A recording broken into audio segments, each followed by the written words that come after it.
Hi guys! Welcome to our vlog! So for today's video guys, isasama po namin kayo sa aming adventure sa bukid, magsugba-sugba, magsuroy-suroy guys. So ayan, tatabok na po ako sa suba.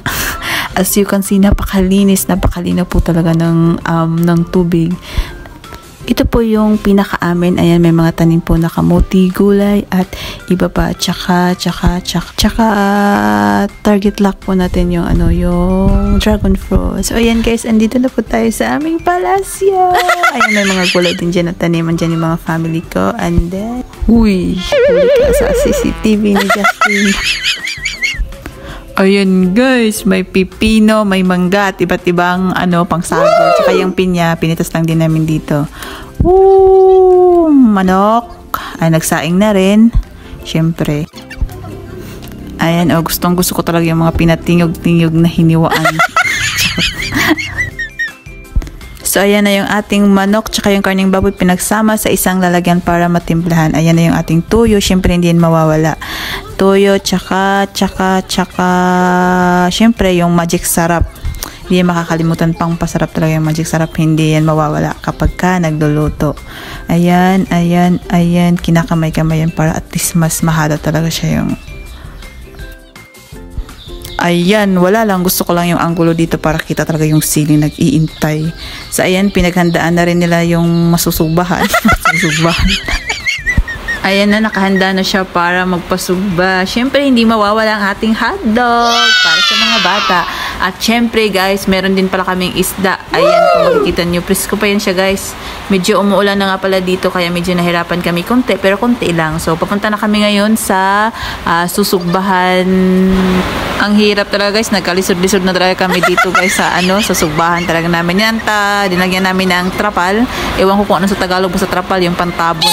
Importante na makaluto kasi gutom-gutom na ang mga tiyan namin. Ayan na, katapusan na talaga ng kanilang mga buhay. Ayan, medyo malakas nga pala guys yung ulan dito, pero carry lang talaga, ang importante na makakain.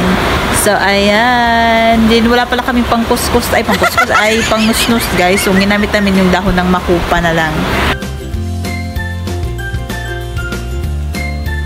Yan na guys, paingkod-ingkod na ako dyan guys. Pero pinaka-roll ko talaga is tagalanghap ng pusok. Oh my God, kasi. Wait lang, change music muna tayo guys. Ang char lang. So, ayan guys, nagbuwat-buwat ng ating mga mamistahay guys. Kipanggutom na guys. Ayan na guys, magdudungag din pala kami guys ng saging guys. Hindi talaga makontento itong si mama guys pag walang dinungag na saging.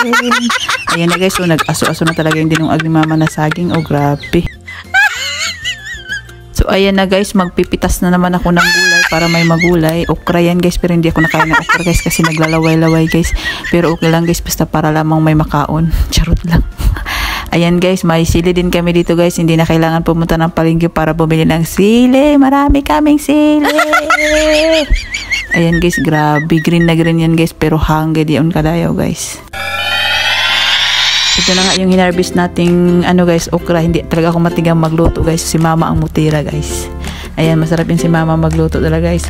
Oh guys, sino ka dyan guys? Ito na yung ating sinugba guys na isda, tsaka karning baboy guys, tsaka hotdog guys. Naglalaway na talaga ako guys, gutom na talaga ako kanina pa. Anong oras na? Mga 12:30 na yata ngayon guys. Ayan, pero malapit na yan.